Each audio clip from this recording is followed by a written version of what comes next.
ఓం గురు బ్రహ్మ గురు విష్ణు గురుదేవో మహేశ్వర గురు సాక్షాత్ పరం బ్రహ్మ తస్మై శ్రీ గురవే నమః. జ్ఞానానందమయం దేవ నిర్మలస్ఫటికాకృతిం ఆధారం సర్వ విద్యానాం హయగ్రీవముపాస్మహే హయగ్రీవముపాస్మహే. శృతి స్మృతి పురాణానాం ఆలయం కరుణాలయం నమామి భగవత్పాదం శంకరం లోకశంకరం. స్ఫురదిందు వికాసమందహాసాం వరదిందీవరలోచనాభిరామాం అరవింద సమాన సుందరాస్యాం అరవిందాసన సుందరీ ఉపాసే. శారదా శారదాంభోజమదనామదనాంబుజే సర్వదా సర్వదా అస్మాకం సన్నిధిం క్రియాతు. శుక్లాం బ్రహ్మ విచారసార పరమాద్యా జగద్వ్యాపినీ వీణా పుస్తకధారిణీ అభయదాం జాడ్యాన్ధకారాపహాం హస్తే స్ఫాటికమాలికా విదధతి పద్మాసనే సంస్థితా వందే తాం భగవతీ శ్రీ వందే తా పరమేశ్వరీ భగవతీ శారదా శారదా శారదాంభోజమదనామదనాంబుజే సర్వదా సర్వదా అస్మాకం సన్నిధిం క్రియాతు. సరస్వతీ నమస్తుభ్యం వరదే కామరూపిణీ విద్యారంభం కరిష్యామి సిద్ధిర్భవతు మే సదా. యా కుందేందు తుషారహార ధవళా యా శుభ్రవస్త్రావృతా యా వీణావరదండమండితకరా యా శ్వేత పద్మాసనా యా బ్రహ్మాచ్యుత శంకర ప్రభుద్విర్దేవై సదా పూజితా సా పాతు సరస్వతీ భగవతీ నిశేష జజాపహ నిశేష జజాపహ. నా చిన్నతనంలో 8వ ఏట నాకేమొచ్చు అని అంటే ఎక్కాలు రావు. మొట్టమొదట 8వ ఏట ఎక్కాలు ఏం రావు. నాకేమొచ్చు అని అంటే ఇదిగో యా కుందేందు తుషార అది చెప్పేవాడిని. ఇది రెండోది ఏంటంటే సరస్వతి నమస్తుభ్యం. ఇది ఇంతే. ఎక్కాలు అసలు రావు, లెక్కలు అంతకన్నా రావు. ఏదో సామెత అప్పుడు నేను విన్నాను చదువుకునేటప్పుడు. ఏమిటంటే ఎక్కాలు రాకపోతే లెక్కలు రావురా, ఎక్కాలు ముఖ్యం అని అంటుంటారు. అందుకని ఏం చేశానంటే 10వ ఎక్కం బాగా బట్టి పెట్టాను. 10వ ఎక్కం చెప్పమంటే తొందరగా చెబుతానండి. 19, 18వ ఎక్కం నా వల్ల కాదండి. అప్పుడు విద్యా విధానంలో అట్లా ఉండేటువంటి, అందుకని గుర్తుకొస్తున్నాయి అనమాట. అందుకని యా కుందేందు తుషారహార ధవళ యా శుభ్ర వస్త్రావృత యా వీణా వరదండ మండితకర. అప్పుడు కంఠస్థం చేసాము. ఇప్పుడు అర్థంతో వెళ్ళిపోతుంటుంది. ఆ బొమ్మ అర్థంతో వెళ్ళిపోతుంటుంది అనమాట. అమ్మవారి యొక్క ఆ సరస్వతి రూపం అనమాట. అదే శుభ్రమయాతలనే. సరే, ఈ రోజున మనం చాందోగ్యోపనిషత్తులో ఏం చెబుతున్నామంటే, ఇందులో పంచాగ్ని విద్యలో చెప్పేది ఏంటంటే చివరికి మళ్ళీ వచ్చి పుడతాడు. ఈ పుట్టేటువంటి వాడు ఎలా వస్తాడు అనేటువంటిది చెబుతున్నారు. ఎలా వస్తాడు అని అంటే ఇదిగో పైనుంచి దిగుతూ ఉంటాడు కిందకి. పైనుంచి దిగుతూ వస్తున్నాడు. ద్యులోకం నుంచి కిందకి దిగుతూ ఉన్నాడు వీడు. ఈ కిందకి ఎలా వస్తున్నాడు అని అంటే వర్ష రూపంలో వస్తుంది. ముందు మేఘ రూపము, తర్వాత వర్ష రూపము, ఆ తర్వాత భూమికి వస్తున్నాడు. భూమిలో నుంచి ఈ పంటల రూపంలో ఈ విధంగా జీవుడు వచ్చి వచ్చి ఈ మనిషిలో ప్రవేశించి ఈ మనిషిలో రేతస్సు రూపంలో ఉండిపోతున్నాడు. అది ఈ రేతస్సు రూపంలో ఉంటున్నాడు. అయితే ఉన్నంత మాత్రాన వీడి జీవుడు బయటకు వస్తున్నాడా అని అంటే వీడికి ఇంకో స్టేజీ ఉంది. చివరి స్టేజీ అని చెబుతున్నాడు. ఆ చివరి స్టేజీ ఏంటంటే త్రిగుణాత్మకమైనటువంటి ఒక శరీరం ఉన్నది. ఆ శరీరమే స్త్రీ శరీరం. ఎందుకంటే ఈ యొక్క రేతస్సు ఏం చేయాలంటే ఒక ఆకారాన్ని దాల్చాలి, ఒక రూపాన్ని దాల్చాలి. ఇప్పుడు మట్టి ఉంది, మట్టి ఊరికి అక్కడ పెట్టి కుండ కావాలి, బాణ కావాలంటే ఎట్టొస్తుంది? రాదు. అందుకని ఏం చేస్తాడు, ఆ మట్టిని నీళ్లు పోస్తాడు, అవి చేసి రకరకాలు చేసేసి మొత్తం మీద ఒక వస్తువు తయారు చేసేస్తాడు.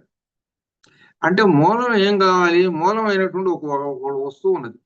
ఇది ఈ వస్తువు తయారు కావాలంటే అట్లనే ఈ వస్తువు తయారు కావాలి, బయటికి కనపడాలి. అందుకని ఏం చేస్తారనంటే స్త్రీ యొక్క గర్భాన్ని ఆశ్రయిస్తాడు.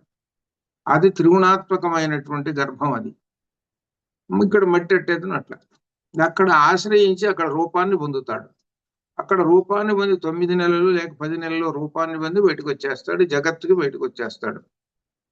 ఇది జరుగుతున్నటువంటి ఇది. దీన్ని ఏమిటంటే పునరభిజననం, పునరభిమరణం, జఠరి శయనే అనేటువంటిది మనకు చెప్పారు, భజగోవిందంలో చెప్పాడు చూశారు.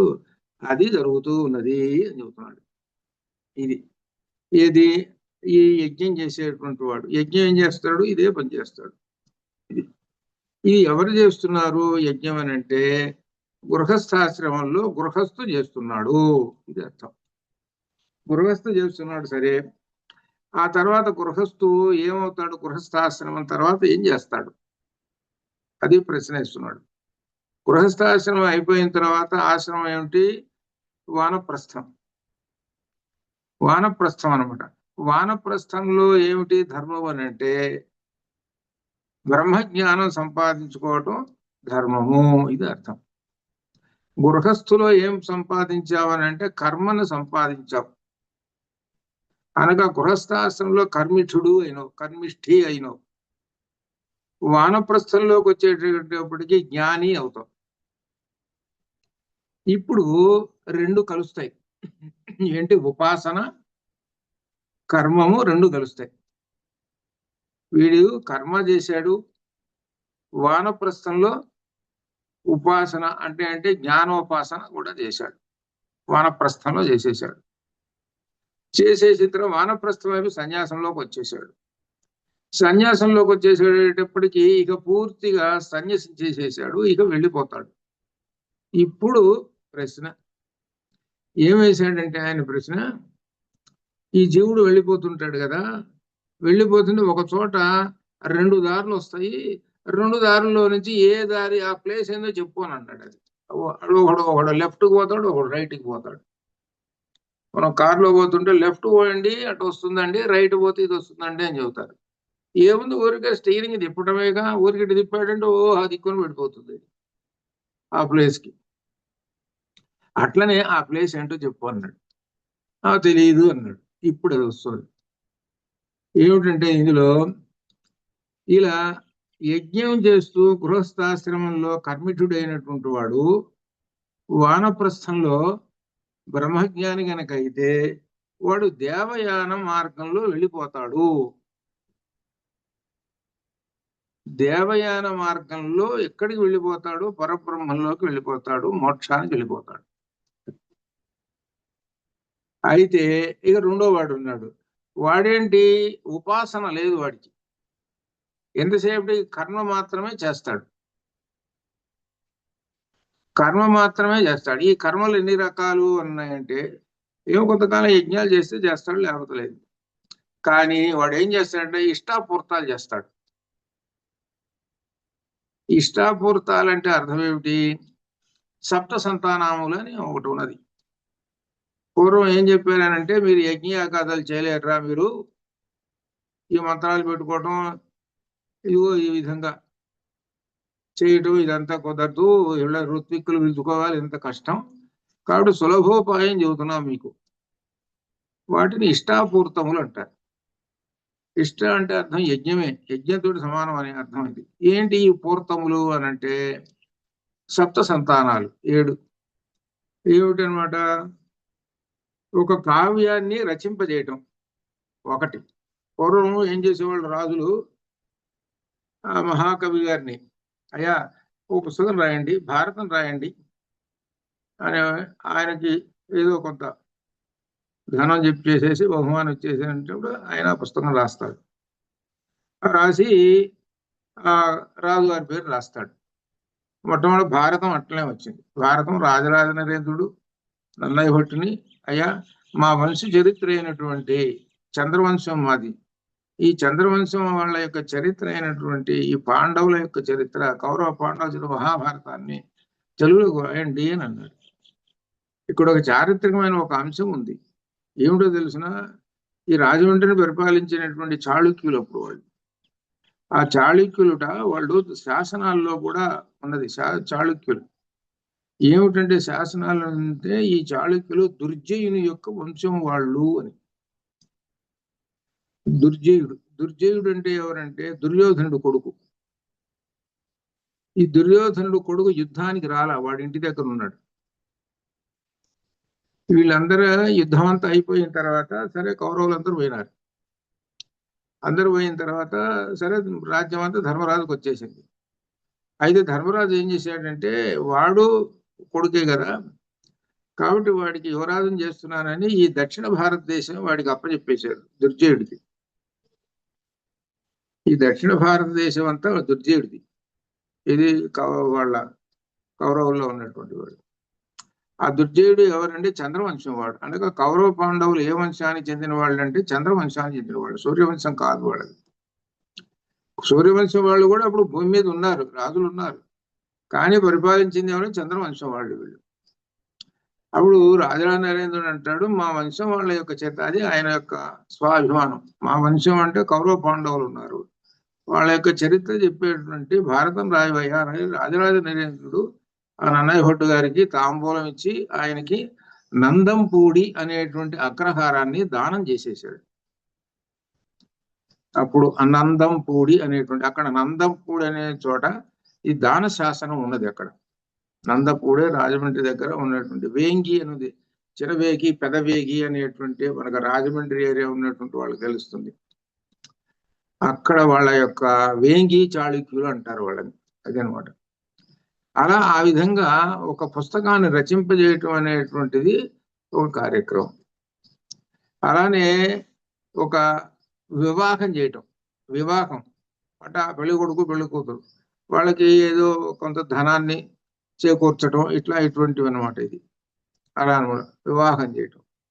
ఇంకొకటి ఉన్నది చెరువులు తవ్వించటం. పూర్వకాలం చెరువులు తవ్వించేవాళ్ళు రాజులు. కంభం చెరువు ఉంది చూడు మనకి, ప్రకాశం జిల్లా కంభం చెరువు, పెద్ద సముద్రం లాగా ఉంటుంది కంభం చెరువు అని. అంటే ఆ నీళ్లు అక్కడ ఉండటం వలన పంటలు పండటం, ఒకటి పంటలు పండటమే కాదండి, అనేకమైనటువంటి ప్రాణులకు ఆశ్రయం అవుతుంది. అనేక జీవులు రక్షింపబడుతూ జీవిస్తూ ఉంటాయి, నీళ్లు కదా అక్కడ, అదనమాట. అట్లా అనమాట. అది ఆ చెరువులు తోపించండి అన్నాడు. అట్లా బావులు కానీ చెరువులు బావులు ఇట్లా తోపించండి. ఇకపోతే ఏంటంటే దానాలు చేయండి, గోదానము భూదానము ఇటువంటివి అనమాట. ఈ దానాలు చేయండి. ఇట్లా ఈ విధంగా 7 విధములైనటువంటి కార్యక్రమం చెప్పారు. ఇది ఎవరు చేయటం అని అంటే, వీళ్ళంటే బ్రాహ్మణులు అంటే వాళ్ళు మంత్రాలు చదువుకుంటుంటారు, యజ్ఞాలు యాగాదులు చేసుకుంటారు, సరే. మరి మిగిలిన వాళ్ళ సంగతి ఏమిటి? అది అర్థం. అందుకని వీళ్ళు దాంతో సమానం అవుతారు. అంటే వాళ్ళు యజ్ఞయాగాదులు చేసినటువంటి వాళ్ళు స్వర్గలోకం అంటే చంద్రలోకం పోయి మళ్ళీ తిరిగి రిటర్న్ చేస్తుంటారు. అట్లే వీళ్ళు కూడా ఇష్టాపూర్తాలు చేసినటువంటి వాళ్ళు కూడా స్వర్గలోకానికి పోయి మళ్ళీ తిరిగి రిటర్న్ అయ్యి వస్తుంటారు. అయితే ఇందులో ఇక్కడే వచ్చింది ప్రశ్న ఏమిటంటే, పితృయానానికి పోతే నువ్వు యజ్ఞయాగాదులు చేసినా రిటర్న్ వస్తావు, తర్వాత ఇష్టాపూర్తాలు చేసినా రిటర్న్ వస్తావు, మరి రిటర్న్ రాకుండా ఉండేది ఏమిటి అనే ప్రశ్న. అది ఏంటి? దానికి ఏం చెబుతున్నాడంటే, ఉపాసన, జ్ఞానం సంపాదన, కర్మతోటి సహా ఉపాసన, అది అర్థం. అప్పుడు వేదం పూర్తి అవుతుంది. అది వేదము సంపూర్తి చేసిన వాడు అవుతావు, అంటే వేదాన్ని అనుసరించి ఉన్నటువంటి వాడు అవుతావు. వేదంలో ఏం చెప్పాడు? మొదటి భాగం కర్మ చెప్పాడు, కర్మకాండ చెప్పాడు. రెండో భాగం ఏం చెప్పాడు? జ్ఞానకాండ చెప్పాడు. ఈ పుస్తకం ఎవరికి ఇచ్చాడు? వీడికి ఇచ్చాడు. ఈ భూమి మీద పడ్డాడుగా వీడు, 9 నెలలు గర్భంలో ఉండి బయటకు వచ్చాడుగా, వీడికి ఇచ్చాడు. అబ్బాయి టెక్స్ట్ బుక్ ఇస్తున్నారా, చదువుకోరా, దీని ప్రకారం చేసుకోరా అన్నాడు. లేదు, మొదటి భాగం చేసావా మళ్ళీ పుడతావు, పుస్తకం అంతా చదివావా నువ్వు మోక్షానికి పోతావు, ఇది అర్థం. అనగా మోక్షానికి పోవాలి అని అంటే అర్థం ఏమిటి? ఆ జ్ఞానకాండను ఉపాసిస్తేనే. అది మనకు చాందోగ్యంలో చెప్పేది. చివరికి ఏం చెబుతాడంటే చాందోగ్యంలో, వీడు మళ్ళీ రిటర్న్ అయ్యి వస్తుంటుంటాడు ఎంత నువ్వు యజ్ఞయాగాలు చేసినా. కానీ ఈ వానప్రస్థంలో చేయవలసినటువంటిది ఏమిటంటే బ్రహ్మజ్ఞానం సంపాదించాలి. అది సంపాదించకపోతే అని వానప్రస్థంలో గనక చేయవలసినటువంటి కనుక చేయకపోతే, బ్రహ్మజ్ఞానం సంపాదించకపోతే నువ్వు ఏమవుతావంటే అంత క్రితం సంపాదించినటువంటి కర్మ ఉన్నదే దాని ఫలాన్ని అనుభవించడం కోసం మళ్ళీ పుడతావు. మళ్ళీ పుట్టేటప్పుడు ఎటువంటి పుడతావు? మంచి గృహస్థుగానే ఉన్నవాడు గాని మంచిగానే మళ్ళీ ఇట్లా పుడతావు. మళ్ళీ పుట్టి మళ్ళీ ఇదే పని, మళ్ళీ పుట్టి ఇదే పని, ఇది చర్విత చరవడం అవుతూ ఉంటుంటుంది. కాబట్టి మోక్షానికి పోవాలంటే ఇది. అందుకనే మనకు ఉపనిషత్తులు చెప్పేది ఏంటంటే మోక్షం చెబుతున్నది. మొదటి భాగం కర్మకాండ చెబుతున్నది. అది కర్మకాండ చేయండి, మోక్షము చేయండి, రెండు చెప్పారు మనకి. ఒకటి కాదు, రెండు చెప్పారు. రెండోది కనుక ఆశ్రమించినప్పుడే రెండు మార్గాల్లో దేవయాన మార్గం, దాన్ని అర్చిరాజి మార్గము అని అంటారు. దాని ప్రకారంగా వెళ్ళిపోతారు ఎక్కడికి? మోక్షానికి అని అర్థం. అది అనగా జ్ఞానాధ్యేవతు కైవల్యం. జ్ఞానం ఉంటేనండి కైవల్యానికి, జ్ఞానం లేకపోతే కైవల్యం లేదు అని చెప్పాడు కూడా. జ్ఞానం వలననే కైవల్యం సిద్ధిస్తుంది అని మనకు దీనిలో చెప్పినటువంటి సారాంశం. ఇది 10వ ఖండంలో చెబుతున్నటువంటి ఈ సారాంశం అనమాట. ఇది ఈ వానప్రస్థాశ్రమంలో చేయవలసినటువంటిది ఉపాసన. అది వానప్రస్థంలో చేయవలసిన ఉపాసన ఏమిటంటే బ్రహ్మజ్ఞాన ఉపాసన. ఇది అర్థం. అది వానప్రస్థంలో బ్రహ్మజ్ఞాన ఉపాసన చేయాలి. వానప్రస్థం అంటే అర్థం ఏమిటి? గృహస్థాశ్రమం దాటిన తర్వాత అని అర్థం. అది గృహస్థాశ్రమం దాటడం అంటే అర్థం ఏమిటి అని అంటే నీ బరువు బాధ్యతలన్నీ వదిలించుకున్నావా? అది ప్రశ్న వేసుకోవాలి. నీ బరువు బాధ్యతలు అంటే అర్థం ఏమిటి? మళ్ళీ కొడుకు ఏం చేయాలి? వివాహం చేయాలి, వాళ్ళని ఒక అంతా చేసేసేయాలి, ఒక స్టెప్ లో చేసేసేయాలి, వాళ్ళ ఒక స్థాయికి. ఇంట్లో ఆడపిల్లలు ఉంటే ఆడపిల్లలు పెళ్లిళ్ళు చేసేసేయాలి. ఇది అనమాట. ఇట్లా అయిపోతుంది. అంటే గృహస్థుగా తాను చేయవలసిన ధర్మాలన్నీ కూడా పూర్తి చేశాడు. అంతకాలము అంటే సుమారు ఒక 30 సంవత్సరాలు వేసుకోండి. వివాహం అయిన దగ్గర నుంచి 30 సంవత్సరాలు సుమారుగా వేసుకోండి. ఈ 30 సంవత్సరాల కాలంలో నువ్వు చేయవలసినటువంటి ఏంటంటే ఈ దాన ధర్మాలు, యజ్ఞయాగాది క్రతువులు, ఇటువంటి ఉపాసనలు, సగుణ బ్రహ్మోపాసనలు, ఇవన్నీ కూడా చేసుకుంటూ రావాలి. అంటే 30 సుమారు 60 దాకా వస్తుంటావు. 55 60 దాకా వస్తుంటావు. ఇక ఆ తర్వాత నీతో పని లేదు, ఇంట్లో వాళ్ళకి నీతో పని లేదు, కొడుక్కి నీతో పని లేదు, కూతురు నీతో పని లేదు. ఈలో నువ్వు సంపాదించిన డబ్బులు ఉంటే బెళ్ళం అనుభవిస్తూ కూర్చుంటుంది, కాసిన డబ్బులు ఇస్తుంటుంది, ఇదిగో నయా తీసుకో అనుభవించు అని. ఇద్దరు ఏం చేస్తారు? ఇంక పనులేం లేవు వాళ్ళకి. చేతి నిండా పనులే ఉన్నాయి, ఇంకేమి లేవు, పనులన్నీ అయిపోయాయి. అంటే అర్థం ఏమిటనమాట? నువ్వు వనము, అడవికి వెళ్ళిపో. ఇదే మనకు చండీ సప్తశతిలో చెప్పారు. చండీ సప్తశతిలో ప్రారంభంలోనే ఏం చేస్తారంటే వీళ్ళతోటి వరి అయిపోయింది. ఇతనితోటి ఈ మేనేజర్ ఇంటి ఉన్నాడు కదా, వాడితోటి పని అయిపోయింది. కొడుకు కోడలు వీళ్ళందరూ ఇద్దరు ఏం చేశారు? ఓ బయటికి పో, అశుభ్రంగా తాళం చేతులు లాక్కున్నారు, బయటికి పో అన్నారు. ఇంకేం చేస్తున్నాడు? ఏడుస్తూ బయటకు వచ్చేసాడు. బయటకు వచ్చి ఎక్కడికి వచ్చాడయ్యానంటే అడవికి వచ్చాడు. అడవిలో ఎవరుంటారయ్యా అనంటే ఈ మునులు ఆశ్రమాలు ఉంటాయి. అక్కడికి వచ్చాడు. అక్కడికి వచ్చి కూడా ఏం చేస్తున్నాడు? మా వాడు ఏం చేస్తున్నాడో కదా, కొడుకు వీడి ఎలా ఉన్నాడో ఏమిటో, వీడి పరిస్థితి, వీడు బాగా టయానికి అన్నం తింటున్నాడో లేదో, ఈ విధంగా ఆలోచనలతోటి ఉన్నాడు. ఇక్కడికి వచ్చిన ఆలోచన ఉన్నాడు. అంటే గృహస్థాశ్రమ ధర్మం ఇంకొట్టుకోలే వీడు. వచ్చిన తర్వాత అప్పుడు వానప్రస్థం కదా, వానప్రస్థంలో ఉండేటువంటి వాళ్ళు ఋషులు కదా, ఆ ఋషి దగ్గరికి చేరాడు. ఆ ఋషి దగ్గర చేస్తే ఋషి అప్పుడు చెప్తాడు. అప్పుడు చెప్పి ఏం చెప్తాడంటే బ్రహ్మజ్ఞానానికి ఇచ్చినప్పుడు ఇతడు బ్రహ్మజ్ఞానం పొందాడు కాబట్టి అమ్మవారి యొక్క బొమ్మను తయారు చేస్తాడు. సగుణ బ్రహ్మము ఉపాసన చేయటానికి తయారు చేసి ఉపాసన చేసి చివరికి మోక్షాన్ని పొందుతాడు. ఇది చండీ సప్తశతిలో ఉన్నటువంటిది. అది చండీ సప్తశతి చెప్పేది అది అర్థం అనమాట. అంటే అర్థం ఏంటనమాట? నీవు వానప్రస్థం వచ్చిన దగ్గర నుంచి కూడా బ్రహ్మజ్ఞానంలో ఉండిపో అది చెబుతున్నాడు. అలా ఉంటే నీవు దేవయాన మార్గంలో నీవు మోక్షానికి వెళతావు. లేదయ్యా అప్పుడు కూడా ఇట్లనే ఉన్నావండి, కాబట్టి నువ్వు సంపాదించినటువంటి కర్మ ఉన్నది కదా, ఆ కర్మ ఫలితం వలన మరలా జన్మిస్తావు. ఇది అర్థం అనమాట. వానప్రస్థాశ్రమానికి చెందిన వ్యక్తులు వానప్రస్థం ఉపాసన ప్రధానం. వానప్రస్థంలో ఉండేటువంటి ఉపాసన, బ్రహ్మోపాసన అది ప్రధానమైనటువంటిది. అయితే ప్రస్తుత కాలంలో, ప్రాచీన కాలంలో అడవులు ఉన్నాయండి, ఇప్పుడు ఎక్కడ అడవులు ఉన్నాయి. ఇప్పుడు కూడా నిజంగా అడవికి పోతే సింహం పూలే తినేస్తుంది. మరి ఎట్లా? అసలు ఇప్పుడున్న అడవుల్లో ఆశ్రమాలు ఉన్నాయి అని అనుకుంటే, అప్పుడు కాలంలో సరిపోయింది. కానీ ఇప్పుడు ఎట్లండి అని అంటారు. ఇప్పుడు ఎట్లానంటే నీకు మనసుంటే మార్గము అని ఒక మాట ఉన్నది. చుట్టూ ఉన్న సమాజం ఉన్నది చూసావు, ఆ సమాజం అంతటిని పట్టించుకోకుండా సమస్తాన్ని వదిలేసేస్తావు. నీవు మనస్సుతోటి మొత్తాన్ని వదిలేసేస్తావు. అనగా ఈ ప్రపంచంలో ఉండకుండా దేనిలో ఉంటావు అని అంటే బ్రహ్మజ్ఞానంలో ఉంటావు. దీన్నే ఏమంటారంటే, ఆలయానికి వచ్చాడండి, ప్రత్యేకంగా చెప్పుల స్టాండు అని ఉంటుంది. ఆ చెప్పుల స్టాండులో చెప్పులు పడేస్తాడు. చెప్పులు పడేసేసి కాళ్ళు కడుక్కుంటాడు. కాళ్ళు కడుక్కొని లోపలికి వస్తాడు. ఏమిరా చెప్పులు స్టాండు, చెప్పులు పడేసావు కదా, సరే కాళ్ళు కడుక్కోవడం అంటే సరే బాగానే ఉంది, చెప్పులు బాగా 2000 పెట్టి కొనుక్కున్నావు, మరి అటువంటి వాటిని కూడా పడేసావు కదా. అందరూ పడేస్తున్నారుగా, నేను పడేశాను. మీరు ఎవరినైనా అడగండి, అక్కడ దాకా మీకు మాత్రం తెలిసిందా?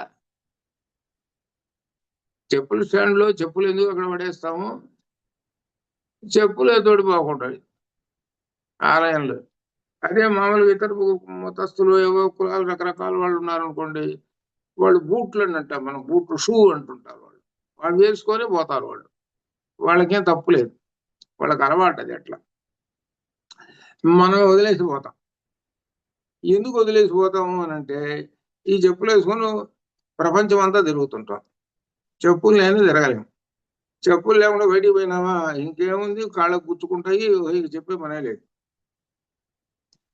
ఆ చెప్పులు వేసుకుని తిరుగుతాం. అనగా ప్రపంచం అంతా తిరిగి వచ్చావురా నువ్వు అని అర్థం. అది తిరిగి వచ్చావు కాబట్టి ఆ చెప్పులు బయటపడి, అది అర్థం. ఈ చెప్పులు ఏం సూచిస్తున్నాయనంటే, షూస్, నువ్వు ప్రపంచం అంతా తిరిగి వచ్చావు. ప్రపంచం ఎటువంటి ప్రపంచం అని అంటే, ఎన్ని విధాలైన ప్రపంచం ఉందో, నువ్వు నీ ఇంద్రియాల చేత ఎటువంటి ప్రపంచాల్లో తిరిగి వచ్చావు. నీ ఇంద్రియాలు ఎంతటి కలుషితం అయిపోయినాయో ఈ ప్రపంచంలో తిరిగి. కాబట్టి ఆ కలుషితమైన ప్రపంచాన్ని బయట వదులు, అది అర్థం. చెప్పులు వదిలేసేయంటే దాని అర్థం అది. నీ పాదరక్షలు అవతల పడేసేరా, ప్రపంచాన్ని అవతల పడేసే. నువ్వు ఇప్పుడు ఏం కావాలి అని అంటే, శుద్ధమైనటువంటి బ్రహ్మజ్ఞానంలోకి వచ్చేసేయాలి. ప్రపంచం ఎప్పుడైతే వదిలేసేసాడో బ్రహ్మజ్ఞానంలోకి వస్తాడు, అది అర్థం. అందుకనే ఈశావాస్యం ఇదగం సర్వం యత్కించ జగత్యాన్ జగతు తేన త్యక్తేన భుంజీత మాకు కసు సిద్ధనం అన్నాడు. నీవు ఎప్పుడు కూడా ఈ ప్రపంచంలో ఉన్నటువంటి అనుభవించేటువంటి అన్నిటి కూడా త్యాగబుద్ధితో అనుభవిస్తుంటుంటే నీకు అంటుకోవు.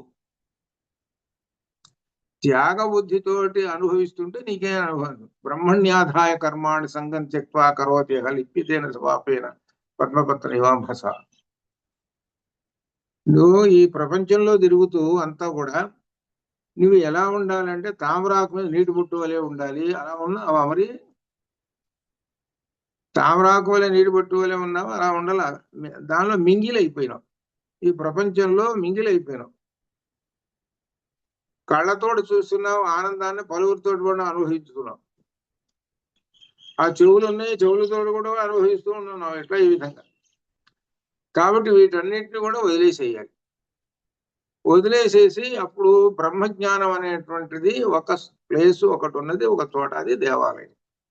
దేవుడు అంటే అర్థం ఏమిటి? జ్ఞాన విగ్రహ, అది అర్థం. ఆ విగ్రహం అంటే అది అర్థం. అమ్మవారి విగ్రహం అంటే అర్థం, రూపం అంటే జ్ఞానమును ఇచ్చున్నది. అసలు ఆ రూపం అంతా ఆమూలాగ్రంగా జ్ఞానముతో నిండినటువంటిది. అందుకనే మనకు లలితలో 3 భాగాలు చెప్పి, 3 భాగాలంతా కూడా 3 కూటాలు, అంతగా జ్ఞానమయమైనటువంటి రూపము అని చెప్పాడు. కాబట్టి జ్ఞానంలోకి వచ్చేసేసి కాబట్టి అక్కడ ఉన్నటువంటి కలుషితమైనటువంటి ప్రపంచం మొత్తాన్ని బయటకు వదిలేసేసి ఇక్కడ వచ్చురాగా అదే వానప్రస్థం. అది మనకు రోజు దేవాలయానికి పోతున్నాడంటే అర్థం ఏంటంటే వానప్రస్థం అని అర్థం. అప్పుడు దేవాలయానికి వెళ్ళినప్పుడు ఎట్లా కూర్చుంటాడు? అంత క్రితం ఉన్న ఏమైనా ఆలోచనలు చేస్తుంటాడా? ఏమీ ఆలోచన చేయడు. చెప్పులు అవతల పడేశాడుగా, ప్రపంచాన్ని అవతల పడేశాడు కదా, ఇక్కడే లీనమైపోతాడు, ఆ జ్ఞానంలో లీనమైపోతాడు. అది వానప్రస్థం రోజు చేస్తున్నాడు వీడు. అది ఇందులో ఉన్నటువంటి రహస్యమైనటువంటి. కాబట్టి వానప్రస్థం చేసేటప్పుడు బ్రహ్మజ్ఞానాన్ని ఉపాసించాలి, ఇది అర్థం అనమాట. గృహస్థాశ్రమం చేస్తున్నాడండి, అప్పుడేం ఉపాసించాలంటే కర్మను ఉపాసించాలి, అది అర్థం చేస్తున్నాడు. గృహస్థాశ్రమం చేసేటప్పుడు కర్మను వదిలేసేసి, నేను కర్మను అసలు పట్టుకోను, నేను జ్ఞానాన్నే పట్టుకుంటాను అనంటే అది కుదరదు. కర్మ చేయకుండా నువ్వు జ్ఞానం పట్టుకుంటే కుదరదు. నువ్వు కర్మ ఎందుకు చేయాలి అనేటువంటిది ఒక ప్రశ్న ఇక్కడ వచ్చింది. ఈ కర్మ ఎందుకు చేయాలంటే త్రిగుణాత్మకమైనటువంటి ఈ జగత్తు నడవటం కోసము కర్మ చేసి తీరాలి, అది అర్థం. అది ఇందులో ఉన్నట్టు రహస్యం. అందుకనే వేదం ఏం చెప్పింది? సంపూర్ణంగా 2 భాగాలు అనుభవించాల్సిందేనయ్యా అన్నాడు. మొదటి భాగం అంతా ఈ జగత్తు ఉన్నది చూశారు, ఈ త్రిగుణాత్మకమైన జగత్తు నడవటం కోసం కర్మ చేయాలి. నువ్వు కర్మ చేస్తుంటేనే వర్షాలు పడతాయి. వర్షం పడితేనే ఇదిగో, వర్షం పడుతుంటేనే కదా తిరిగి చక్రం తిరిగి మరలా వాడు వర్ష రూపంలో వచ్చేసేసి మళ్ళీ ఈ జీవి ప్రాణం తీసుకుంటున్నాడు, అది ఒక శరీరం తీసుకుంటున్నాడు కదా. కాబట్టి కర్మ చేయకపోతే ఎట్లా? కర్మ చేయాల్సిందే. నువ్వు కర్మిష్ఠుడివి కావాల్సిందే, నువ్వు జ్ఞాననిష్టవు కావాల్సిందే, రెండూ ఉండాల్సిందే. రెండోది మాత్రం ఎప్పుడంటే వానప్రస్థము, అది ఉపాసన. గృహస్థాశ్రమంలో ఉపాసనేమో కర్మ, దీని తర్వాత వానప్రస్థంలో ఉపాసనేమో బ్రహ్మజ్ఞానము. కాబట్టి ఇప్పుడు వేదం పూర్తయింది అదనమాట. అంతేగాని కేవలం కర్మ మాత్రం చేసి నేను ఊరుకుంటాను అని అన్నా కుదరదు, కర్మ వదిలేసేసి ఉపాసన చేస్తామని అన్నా కానీ కుదరదు. కాబట్టి వేదాన్ని సంపూర్ణంగా చేసి తీరాల్సిందే. ఇది ఇక్కడే మనకు ఏమవుతుందంటే మండన విశ్రుడు అంటాడు, కర్మ చేసేస్తాను నేను, ఈ కర్మ చేసేసి నేను ఎక్కడికి వెళ్ళిపోతాను? స్వర్గానికి పోతాను, మళ్ళీ వస్తుంటాను, స్వర్గానికి పోతుంటాను, వస్తాను. ఈ శరీరం ఏమిటయ్యానంటే సుఖం అనుభవించాలి కదా. ఇప్పుడు ఎంతున్నది నాకు ఆస్తి అంటే, అప్పుడు మండన విశ్రుడు ఎంతో తెలిసిన, ఆయన ఇల్లు పెద్ద ఇంద్రభవనం. మండన విశ్రుడు మన శంకరవయంలో వస్తుంది, పెద్ద ఇంద్రభవనం అయితే. ఇంద్రభవనం అంటే ఎంత ఆస్తి ఉందో తెలుసు కదా. అటువంటి ఆయన కర్మిష్ఠుడు, యజ్ఞయాగాది కృతులు చేస్తుంటాడు. కూర్చుని వాళ్ళకు భోజనాలు పెట్టడం, దానాలు ఇవ్వటం, ఇది పని ఆయన పని. ఈ సందర్భంలో శంకరాచార్యుల వారు వచ్చేసారు.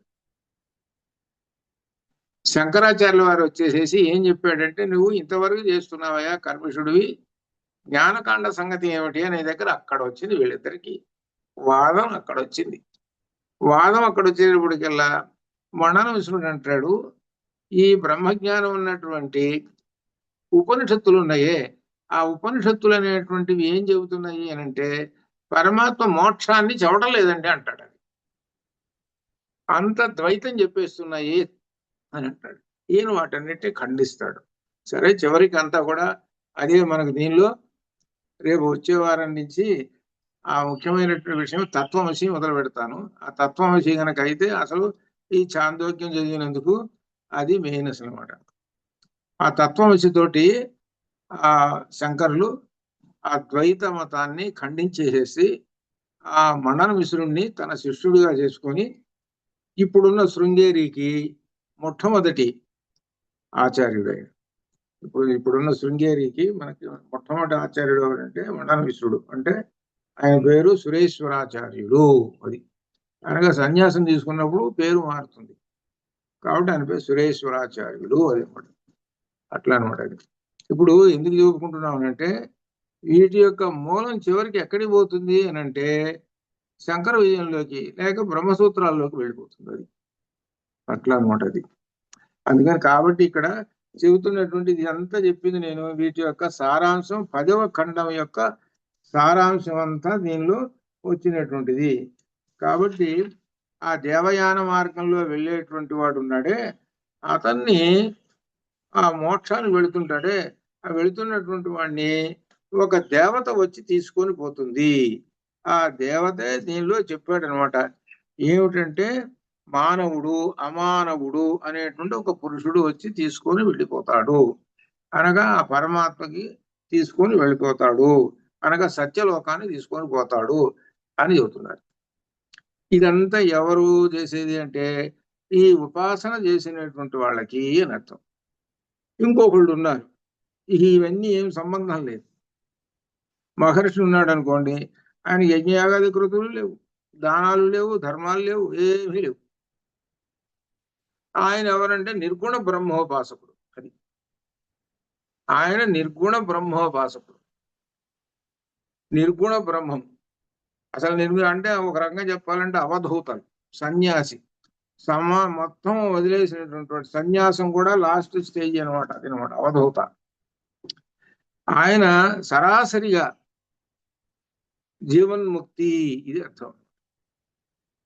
జీవన్ముక్తి ఒకసారి ఇప్పుడు గుర్తుకొస్తున్నది, ఇప్పుడు కాదు, ఒక 8 ఏళ్ల క్రితం అప్పుడు నేను అమెరికా వచ్చినప్పుడు ఎడిసన్లో సాయిబాబా కూడా అక్కడికి వచ్చాం. వస్తే అక్కడికి ఎవరో ఒక కాషాయ వస్త్రాలు కట్టుకున్నటువంటి ఆయన వచ్చారు. ఒక రకంగా చెప్పాలి అంటే నిజమైనటువంటి వాళ్ళు కాదు, అంత డూప్లికేట్స్ బాబుతులు. కాషాయ వస్త్రం కట్టినంత మాత్రం మనం ఏమనుకుంటామంటే ఓహో పెద్ద అనుకుంటాం, కాదు. కానీ వీళ్ళంతా డూప్లికేట్స్. సరే ఆయన ఏదో చెబుతున్నాడు. ఆ చెబుతుంటే ఒక అమ్మాయి, ఒక ఆమె సుమారు 30 ఏజ్ ఉంటుందేమో, బహుశా తమిళేని అనుకుంటాను. ఆమె అడిగింది ఏం ప్రశ్న అడిగింది అంటే, ఏమండి జీవన్ముక్తి అంటే అర్థం ఏమిటని ఇంగ్లీష్లో అడిగింది. ఆయన చెప్పలేకపోయాడు. చెప్పలే. ఆ రూట్ మార్చి ఏదో చెప్పుకుంటూ పోతున్నాడు. ఇటువంటి వాళ్ళు చాలా మంది ఉన్నారు. అది ఇప్పుడు మరి అమెరికాలో నాకు మొన్న ఒక అతను కనపడ్డాడు, అర్చకుడు. అక్కడ మన ఏరియాలోనే ఒక గుడి ఏదో ఉంది, మీరు కనిపెట్టేసచ్చు కూడా. ఎట్ట భీముడల్లే ఉంటాడు అర్చకుడు. ఈ మళ్ళీ భీముడే అనొచ్చు అనమాట. నాకు అర్చక లక్షణాలు ఉండవు. అంటే అర్చకుడు ఏం లేత ఇన్ని కోసేసాడు. వాళ్ళ అబ్బాయి ఆయనకేమొచ్చండి, ఆయనకేమొచ్చండి. మా గురువులు అసలు లేరనుకో. ఆయన బతుకుంటే 110 ఏళ్ళు ఉంటాయి ఆయనకి. ఇట్లా ఈ విధంగా అంటే మా గురువులు తెలుసా ఇదేనంటే ఈ విధంగా లేత కోసేసాడు. ఎందుకు కోసేస్తాడనంటే ఇది వచ్చినటువంటి పిచ్చి జనం కదా, ఇక్కడ తెలియదు కదా. అది అటువంటి వాళ్ళు కూడా మనకున్నారు, మంచి వాళ్ళు ఉన్నారు, ఈ కోసేసే జనం కూడా ఉన్నారు. అట్లా ఉన్నారు కూడా. అట్లా అందుకని మంచి వాళ్ళు కూడా ఉన్నారు. నాకు దానిలో జేరు గారి ఆశ్రమానికి మొట్టమొదటి వెళ్ళినప్పుడు రామాయణి సమర్పిస్తే అప్పుడు అక్కడున్న అర్చకులు స్వామి ఉండండి అని చెప్పి నా చేత 10 నిమిషాలు ఉపన్యాసం చెప్పించి శాలువ కప్పి ప్రసాదం ఇచ్చాడు. ఇది జీర గారి ఆశ్రమంలో అనమాట రామాయణం. అట్లా అనమాట. కొంతమంది అట్టుంటారు, కొంతమంది ఇట్లా రకరకాల అనమాట. అది ఇదంతా ఏమిటంటే వాళ్ళ యొక్క సంస్కారాన్ని బట్టి ఉంటాయి. అది ఈ సంస్కారం కూడా ఇది జ్ఞానపూర్వకమైనటువంటివి, ఇది అర్థం అనమాట. ఈ జ్ఞానం కనుక ఉంటే వాడు అట్లా మాట్లాడు, అది అర్థం అనమాట. అని ఇప్పుడు దీనిలో చెబుతున్నటువంటిది దీన్ని 2 మార్గాలుగా మనకు భగవద్గీతలో కూడా చెప్పాడు అనమాట. శుక్లము కృష్ణము అని 2 మార్గాలు చెప్పాడు. కృష్ణంలోకి వెళ్ళినటువంటి వాడే మళ్ళీ పుడతాడు అని చెప్పాడు. శుక్లంలోకి వెళ్ళినటువంటి వాడు మళ్ళీ పుట్టాడు. శుక్లంలోకి వెళ్ళినటువంటి వాడే దేవయాన మార్గంలోకి వెళ్ళిపోతుంటాడు అని అర్థం. కాబట్టి మీరు కోరుకోండి అని అంటున్నాడు. నువ్వు మళ్ళీ పుట్టాలి అని అనుకుంటావా, బ్రహ్మజ్ఞానం నువ్వు పట్టించుకోవు. ఇక ఎప్పుడు చూసినా ఏం చేస్తావు, చేసినంత కాలం దాన ధర్మాలు చేసావు, ఆ తర్వాత ఏమో వెళ్లకుండా కూర్చున్నావు. అదే అనమాట దీనిలో చెప్పేది. కాబట్టి ఈ ఉపనిషత్తు చెప్పేది ఏంటంటే ఇష్టాపూర్తాలు చేయండి అని 3వ మంత్రంలో కూడా చెబుతున్నది. 3వ మంత్రంలో 220వ పేజీలో 3వ మంత్రంలో ఇష్టాపూర్తములు ఇక్కడ చెబుతున్నాడు. ఈ జనులు గ్రామమునందు ఇష్టమును పూర్తమును, ఇష్టం అంటే యజ్ఞము అని అర్థం. అసలు ఇష్టి అంటే యజ్ఞం. తర్వాత పూర్తము అని అంటేనేమో ఈ బావులు తవ్వించడం, చెరువులు తవ్వించడం, ఇటువంటివన్నీ నేను పూర్తాలు. ఇష్టములు అంటే యజ్ఞములు అనమాట. ఇంకా ఇటువంటివి ఏమి చేస్తారు చేయండి. అయితే కొంతమంది ఉంటారు, ఏమంటే మేము ఎట్లా చేస్తామండి యజ్ఞం, మాకేం మంత్రాలు వచ్చండి అని ఆ విధంగా అంటారు. ఇప్పుడు రామాయణంలో పెద్ద యాగం చేశారు. దశరథుడు వచ్చి మంత్రాలు చదివాడా? దశరథుడు ఏమన్నా మంత్రాలు చదివాడా? ఏమన్నా చేశాడా? ఏమీ చేయలేదు, పేరుకు ఆయన. అయితే ఏంటనమాట, దానికి కావాల్సిన ద్రవ్యం అంతా కూడా ఏర్పాటు చేయడానికి సమకూరుస్తారు. అట్లనే యజ్ఞం చేయడానికి యజమాని. అందుకనే మన మంత్రాల్లో అర్చనలో కూడా చెప్పేది ఏంటంటే అస్య యజమానస్య, అనగా ఇప్పుడు చేస్తున్నటువంటి యజ్ఞ కార్యక్రమానికి యజమాని ఎవరనగా ఆయన గోత్రంతో చెప్పి, ఆయన పేరుతోటి చెప్పి, ఇదిగో ఈయన చేయిస్తున్నాడు అని చెబుతారు. అప్పుడు ఆ పుణ్యఫలం అదంతా చేసేది ఎవరికి వెళ్తుంది? యజమానికి వెళ్ళిపోతుంది. అందువలన యజ్ఞాలు చేయించటం ఎట్లా? ఈ యజ్ఞం అనేటప్పటికి 11 రకములైనటువంటి యజ్ఞాలు ఉన్నాయి. ఇక్కడ గీతలో చెప్పాడు 11 రకాల యజ్ఞాలు. 11 రకాల యజ్ఞాలలో నాకు ఒక యజ్ఞం అంటే బాగా ఇష్టము అని అన్నాడు ఆయన. ఆ యజ్ఞం పేరేంటి? జ్ఞాన యజ్ఞము అన్నాడు. అది అందుకనే మన వాళ్ళు ఏం చేస్తారనంటే భాగవతం చెప్పిస్తుంటారు. ఓ కొంతకాలం 15 రోజులు, నెల రోజులు అట్లా ఎవరో పండితుని పట్టుకొని ఆయనకి సంభావన ఇచ్చి, ఏమంటే భాగవతం చెప్పండి అంటే అనేక మంది వచ్చి కూర్చొని వింటారు. వినటం వల్ల ఏమవుతుందనమాట, వాళ్ళు బ్రహ్మజ్ఞానం పొందుతారు, వాళ్ళు ఉద్ధరింపబడతారు. దీని మూల కారకుడు ఎవరనమాట? ఎవరో ఒక ఆయన ఉంటాడు, మేనేజర్. ఆయనకి పుణ్యఫలం దక్కుతుంది. ఇది యజ్ఞం చేయించాడు. ఇది జ్ఞాన యజ్ఞము ఇది అర్థం అనమాట. ఆ జ్ఞాన యజ్ఞంలో నేను ఉంటాను అని చెప్పాడు. అనగా జ్ఞానయజ్ఞం అంటే, జ్ఞానం అంటేనే ఎవరు అని అంటే జ్ఞానద జ్ఞాన విగ్రహ అని చెప్పాడు కదా. నా యొక్క రూపం ఏమిటి అని అంటే అంత జ్ఞాన స్వరూపమే అని పరమాత్మ చెప్పాడు. దాన్ని సగుణ రూపంలో కనుక భావించుకుంటే అమ్మవారి యొక్క 3 కూటములు, వాగ్భవ కూటము, మధ్య కూటము, శక్తి కూటము, అలా అనమాట. అది అందుకని ఈ ఇష్టాపూర్తములు చేయండి అని చెబుతున్నాడు. ఇష్టాపూర్తాలు చేస్తుంటే వాళ్ళు ఏం చేస్తారంటే మళ్ళీ పుడతారు అని అర్థం చెప్తున్నాడు. ఇలా మళ్ళీ పుడతారని అంటే ఏంటి? స్వర్గానికి పోయి మళ్ళీ వచ్చి ఇక్కడ గొప్ప జన్మ, మంచి జన్మ. అనగా అర్థం ఏంటి? ఇక్కడ స్వర్గాన్ని అనుభవిస్తుంటారు. అనగా అర్థం ఏమిటి? బాగా ధనికుడు కుటుంబము, లేకపోతే ఏదైనా సరే, ఏదో అంటారు చూసే దరిద్రుడు అంటారు చూసే, దరిద్రుడు అనేది లేకుండా గొప్ప ధనవంతుడుగా జన్మిస్తారు. ఇట్లా అలా ధనవంతుడుగా ఉన్నాడు అనుకోండి, వాడు కష్టపడాల్సిన పని ఏముంది? వాడికే సేవకులు అనేక మంది ఉంటారు. ఆ జన్మలో ఏం చేస్తాడంటే, నాకు ఈ మంచి జన్మ వచ్చింది కాబట్టి మళ్ళీ ఏం చేస్తానంటే మళ్ళీ నేను ఇష్టాపూర్తాలు చేస్తా. ఏం చేస్తాడు ఆయన? 1,00,000 రూపాయలు పెట్టి ఖర్చు పెట్టేస్తాడు, బ్రహ్మాండంగా ఉపన్యాసం పెట్టేసేస్తాడు, లేకపోతే యజ్ఞాలు చేయిస్తుంటాడు, గుళ్ళు కట్టిస్తుంటాడు, ఆలయాలు. ఇవన్నీ దేనికి సంబంధించినవి అంటే సమాజానికి సంబంధించినవి. ఇది అర్థం. ఒక గుడి కట్టించాడు అని అంటే సమాజానికి, అలా ఒక యజ్ఞం చేయించాడు అని అంటే సమాజానికి, ఒక కావ్యాన్ని రచింపజేయించాడంటే సమాజానికి. ఇది అర్థం. ఇలా చేస్తూ ఉంటుంటాడు, ఇలా చేస్తుంటాడు, మళ్ళీ పుడుతుంటాడు, మళ్ళీ చేస్తూ. ఇది అటువంటి వాడే గనక బ్రహ్మజ్ఞానంలో గనక ఉంటే మళ్ళీ పుట్టాడు. అది అర్థం. ఇది చెప్పేది. ఆ బ్రహ్మజ్ఞానం ఎక్కడుంది? ఇదిగో ఈ ఉపనిషత్తులు పట్టుకోండి అని చెబుతున్నాడు. ఉపనిషత్తుల్లో బ్రహ్మజ్ఞానం ఉన్నది అని చెబుతున్నాడు అనమాట. అందుకని దీనిలో 220వ పేజీలో మధ్యలో ఉన్నది ఇష్టమనగా వేదోక్తమైన అగ్నిహోత్రము. ఇష్టము అని అంటే అగ్నిహోత్రం, వైశ్వదేవ మొదలైన కర్మ, వైశ్వదేవం అనే కర్మ చేస్తుంటారు.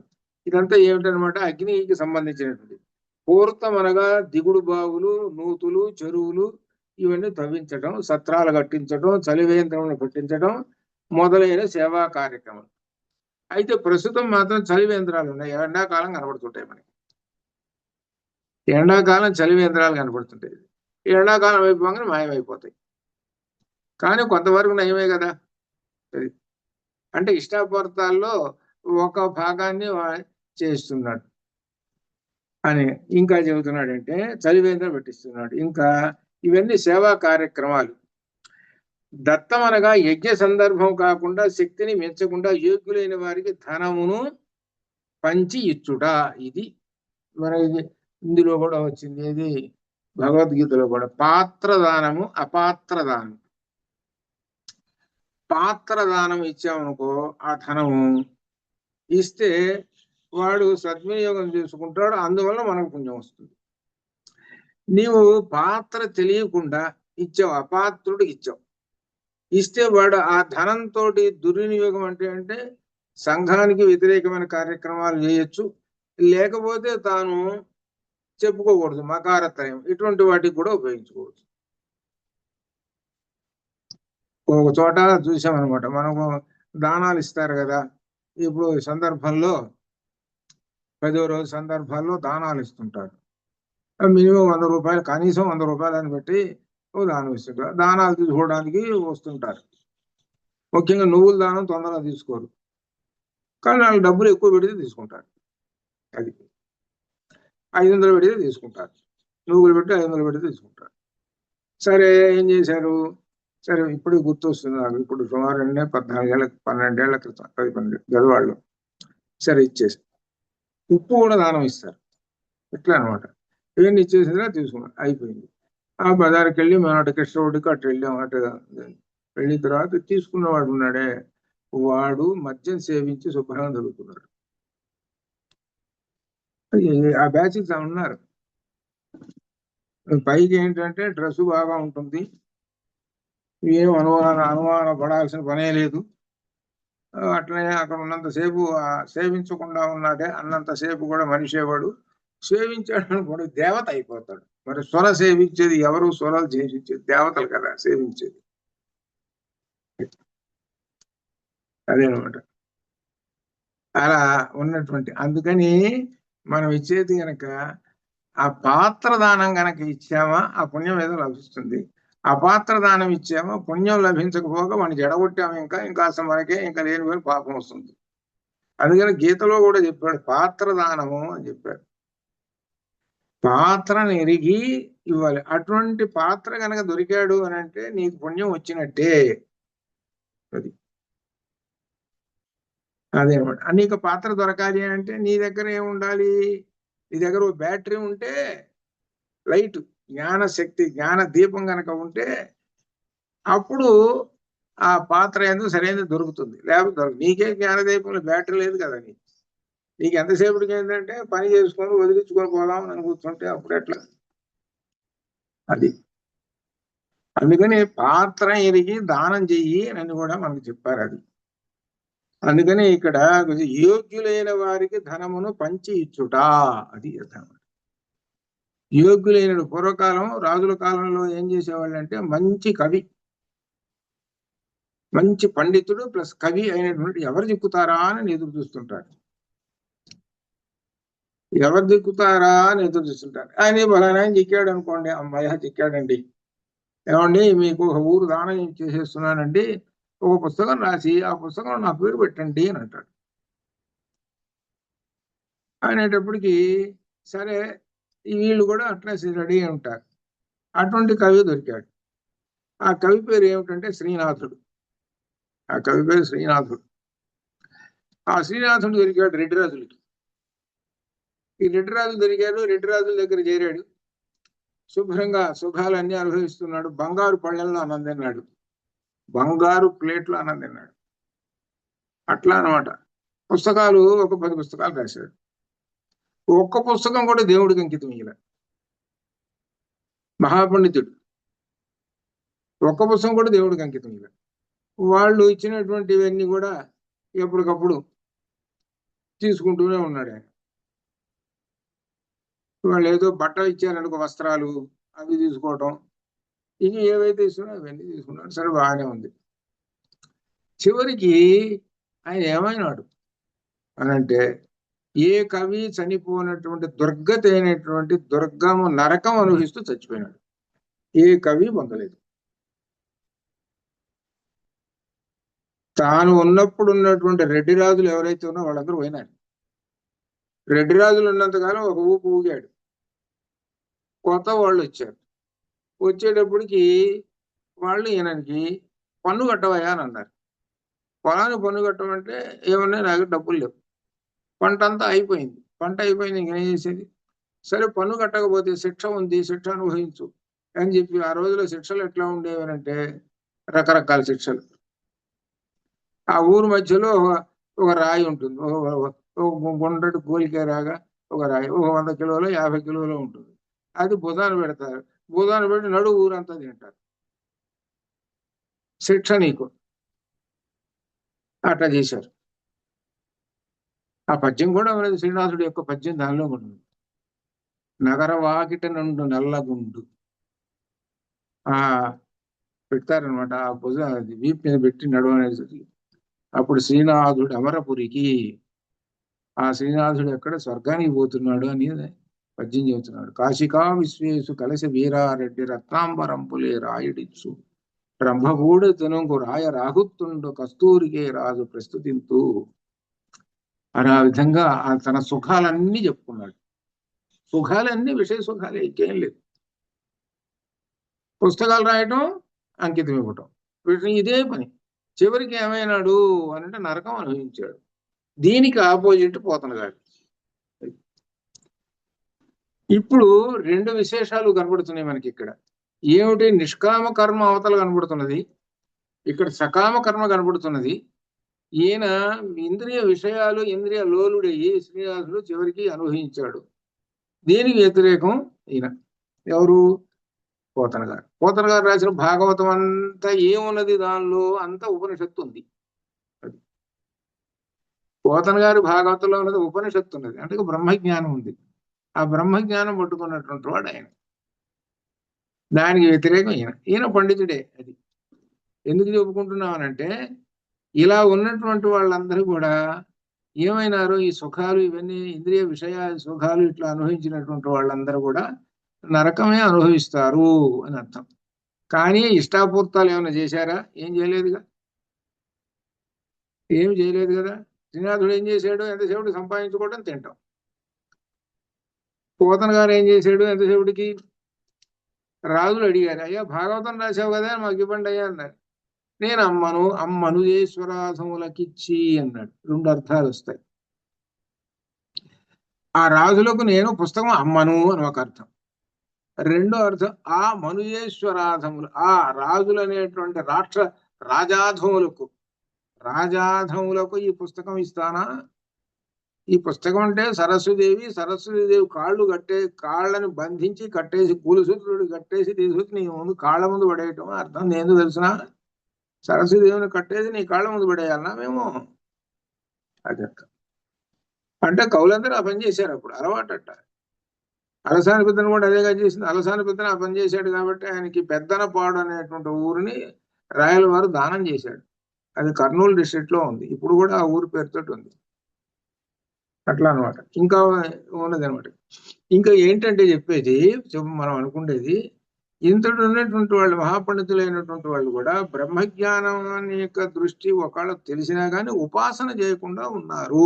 అది అర్థం. అది బ్రహ్మజ్ఞానం తెలిసి దాని ఉపాసనానికి దాని యొక్క అర్థం తెలుసుకొని ఆచరణలో ఉండాలి. ఎందుకంటే ఆచరణలో ఉండాలి అంటే, మీకు చిన్న ఉదాహరణనే మొన్న ఇటీవలే చూపించారు. ఇప్పుడు వెంటనే గుర్తుకొచ్చుంటుంది. సమాధానం కూడా పెట్టారు మీరు. బ్రహ్మజ్ఞాన దృష్టి ఉన్నటువంటి వాడికి ఎంతసేపటికి ఏం చేస్తుంటే, అరటిపండు చూసేటప్పటికి ద్వైతమా అద్వైతమా ఇది బ్రహ్మజ్ఞాన దృష్టి లేదు. లేనటువంటి వాడు ఏం చేస్తాడు? నాకు అరటిపండు కమలాకాయ దొరికిందని సంతోషం, అదృష్టం రానని వటవట తినేస్తాడు. అలా కాకుండా బ్రహ్మజ్ఞానం ఉన్నటువంటి వాడు ఏం చేస్తాడు? దాని మీద దృష్టి సారిస్తాడు. అనగా ఈ ప్రపంచం అంతా కూడా చూసుకుంటూ దానిలో ఈ బ్రహ్మజ్ఞానం అంతాన్ని చూస్తాడు. మరి అంతేగా, మరి అన్ని పండ్లన్నీ అట్లా ఉండాలి. అటు గెల ఉంది అనుకో, అటు గెల మొత్తం రెండు తోటి ఉన్నాయా? రెండు కలిపి అద్వితీయంగా ఉన్నాయా? ద్వైతాద్వితీయంగా ఉన్నాయా? ఎక్కడో ఒక చోట ఉంటుంది. అన్ని గెలలు కొన్ని ఉండవు, ఎక్కడో ఒక చోట ఉంటుంది. అంటే అర్థం ఏమిటి? పరమాత్మ ఏమిటి అనమాట, నన్ను ఎవడు చూస్తున్నాడు రా అని చూస్తుంటాడు. నన్ను ఎవడు కనిపెడుతున్నాడు, నన్ను ఎవడు కనిపెడుతున్నాడు, వాడు ఎవరన్నా ఉన్నాడా అని చూస్తాడు.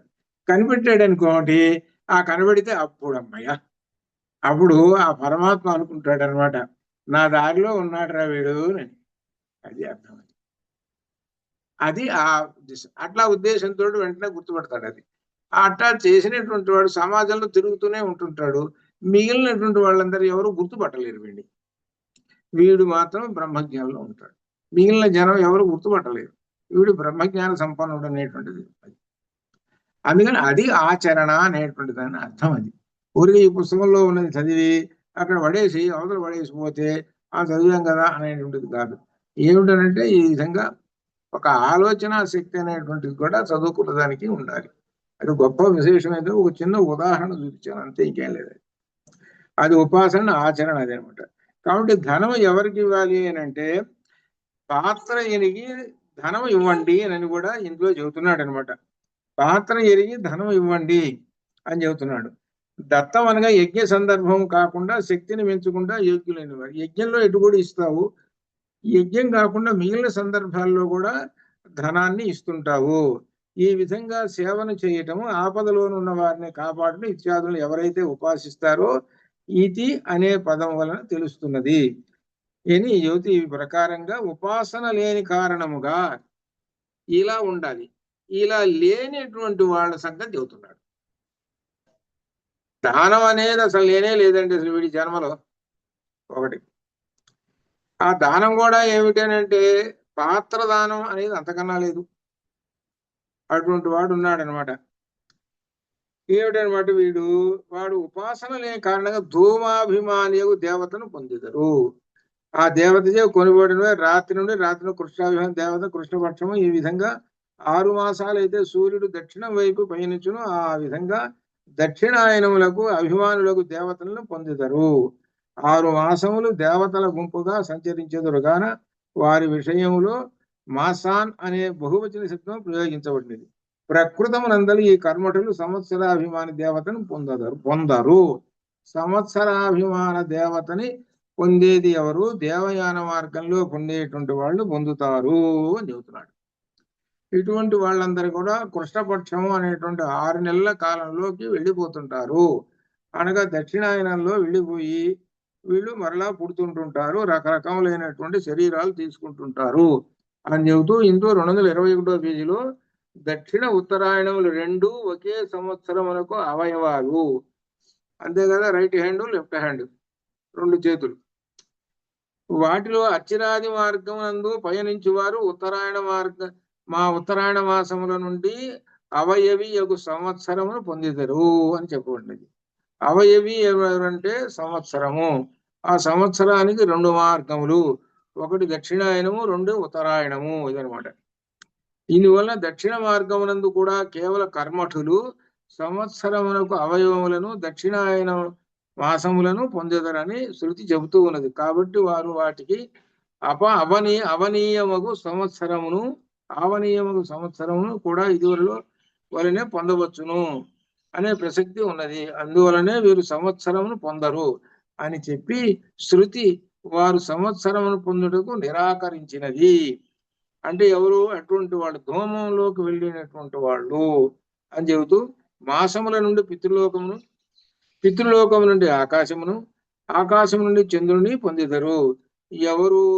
మరలా పుట్టేటువంటి వాళ్ళు, పితృలోకానికి వెళ్ళిన వాళ్ళు. అంటగా దేవయానానికి వెళ్ళిపోయిన వాళ్ళు వెళ్ళిపోయినారు, వాళ్ళకి ఎక్కడ డైరెక్ట్ గా వెళ్ళిపోయింది ఎక్స్ప్రెస్. వీళ్ళు మాత్రం పితృలోకం అనేటువంటి వాళ్ళు స్టేజెస్ గా వెళ్ళిపోతున్నారు. ఆకాశం నుండి చంద్రుల్లోకి వెళ్ళిపోతున్నారు. ఆ చంద్రుల్లోకి వెళ్ళిపోయిన తర్వాత ఆ చంద్రుడి నుంచే మళ్ళీ దిగుతారు కిందకు అని అర్థం. అనగా ఈ ఓషధులు ఉన్నాయి చూసేవారు, దేవతలకు ఆహారము, ఆయనను దేవతలు భక్షించెదరు. ఇక్కడ భక్షించెదరంటే అనుభవించెదరు అని అర్థం అన్నమాట. ఇది చంద్రుడు ప్రభువు, దేనికి? ఓషధులకు ప్రభువు. ఆయన దేవతలకు ఆహారము. ఎవరు దేవతలు అంటే మనలో ఉండేటువంటి దేవతలకు ఆహారము. మనలో దేవతలు ఉన్నారు కదా వాళ్ళు. వీడు వెళ్ళిపోయేటప్పుడు ఈ ఇంద్రియాలన్నిటిని మూటపట్టుకొని పోతాడు. ఈ ఇంద్రియాలు అంటే అర్థం ఏంటి? ఇంద్రియ శక్తులు అని అర్థం అనమాట. ఇంద్రియ శక్తులు అంటే ఇంద్రియాది దేవతలు అని అర్థం అనమాట. ఈ ఇంద్రియాది దేవతలకు ఆ చంద్రుడు ఆహారము అని ఇంతటితో చెబుతూ చివరికి చెప్పేది ఏమిటంటే, ఇది మనకు ఆ జ్ఞానం అనేటువంటిది ఉంటే ముక్తికి పోతాడు. జ్ఞానం లేకుండా ఉండేటువంటి ఉపాసనతో ఉంటే మరలా వాడు పుడతాడు. మరలా వాడు పుట్టడానికి కారణం ఎవరి సహాయంతో వస్తున్నాడు అని అంటే ముఖ్యంగా చంద్రుడు అని చెబుతున్నాడు. అది అనగా ఏంటి? పైకి వెళ్ళి, అందుకని పంచాగ్ని విద్యలో చెప్పేది ఏంటంటే పైకి వెళ్ళి తిరిగి రిటర్న్ వస్తున్నాడు. వీడు ఎవడు? కేవలం కర్మఠుడు అని చెబుతున్నాడు. కాబట్టి కేవలం కర్మఠం కనుక ఉంటే నీవు ఈ విధంగా ఉంటావు. కనుక నీవు ఉపాసన అది తేల్చి చెప్పాడు.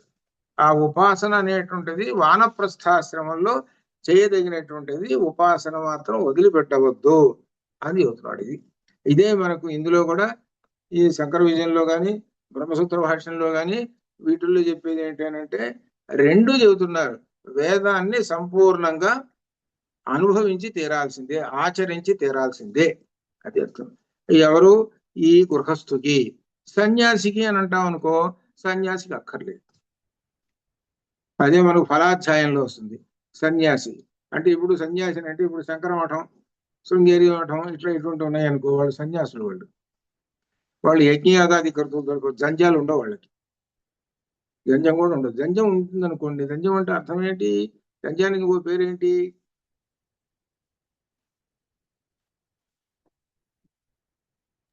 అగ్నిహోత్రం గురువు గారు. కాదు, గాయత్రి. మీరందరూ బ్రాహ్మణులు ఎవరు లేరు ఇక్కడ. యజ్ఞోపవీతం. అమ్మయ్య, ఎవరు చెప్పారు? వాగ్దేవి. ఎవరు చెప్పింది అన్నమాట? వాగ్దేవి గారు. అన్నపూర్ణ గారు అమ్మాయి. వాగ్దేవి అంటే ఎవరు? ఆ మనిషి ఎవరు కనపడలేదు నాకు. కనపడలే ఆ మనిషి. దాక్కున్నారన్నమాట. ఇప్పుడు హిందీలో గురుగారు, హిందీలో జనేయు అంటారు కదా. జనేయు అంటారు. హిందీలో జనేయు అంటారు. మన సంస్కృత భాషలో ఏంటంటే యజ్ఞ ఉపవీతం. అది నీకు యజ్ఞం చేయటానికి అధికారం ఇస్తున్నాను అని అర్థం. అది యజ్ఞం చేయటానికి అధికారం ఇస్తున్నా. ఆ అధికారం లేకుండా నీకు ఎట్లా? అందుకని అధికార సూచకంగా నీకు దారపోగులు 3 పోగులు ఇస్తున్నా. మొట్టమొదట వివాహం అయితే ఒక 6 పోగులు కలుపుతున్నా, 9 అవుతాయి. సరే, మొదటి 3 పోగుల వరకే చెబుతున్నా. నీకు ఉపనయనం చేశానంటే యజ్ఞం చేయడానికి అధికారం వస్తున్నది. యజ్ఞం చేయాలంటే, అధికారం పొందాలంటే వేదం చదువుకోవాలి. కాబట్టి వేదం చదువుకొని యజ్ఞం చేయరా, అది అర్థం. అది యజ్ఞ ఉపవీతం.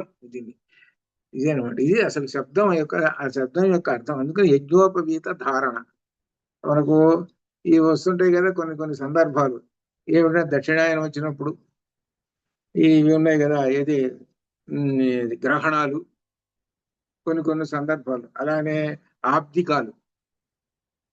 ఆబ్దికం పెట్టామనుకోండి, ఆ మర్నాడు గంజం మార్చాలి. అలానే పితృపక్షాలు పెట్టామనుకో, మహాళయ పక్షాలు పెట్టామనుకో, ఆ మర్నాడు గంజం మార్చాలి. ఇట్లా అనమాట. ఇది ఏందో ఉన్నాయన్నమాట. ఇవన్నీ బ్రాహ్మణుడు చేసేట కర్మలు. ఇవన్నీ అలా చేస్తుంటే వాడు బ్రాహ్మణుడు.